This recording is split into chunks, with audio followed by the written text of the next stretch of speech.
Διαδικασία απομνημόνευσης κωδικού χρήστης σε Access Control πληκτρολόγιο.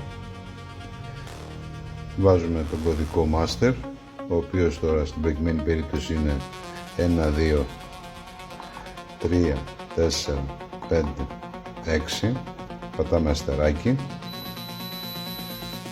Ξεκινάει η διαδικασία απομνημόνευσης του κωδικού και μετά βάζουμε τον κωδικό που θέλουμε, π.χ. 2026. Επιβεβαιώνουμε με αστεράκι.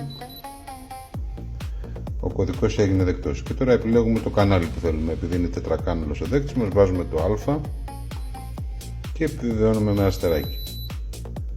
Η διαδικασία έχει ολοκληρωθεί. Αναμένουμε το χρόνο για να απομνημονεύσει στο επικοινωνιακό. Κάνουμε τη διαδικασία μόλις σβήσει το λεντάκι, το πράσινο που αναβοσβήνει, για να επιβεβαιώσουμε ότι έχει ολοκληρωθεί η διαδικασία σωστά.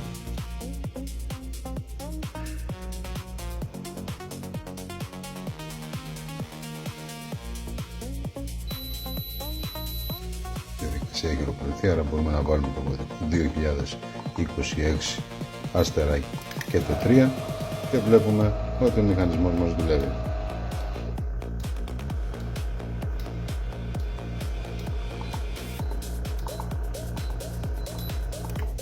Και σταματάει.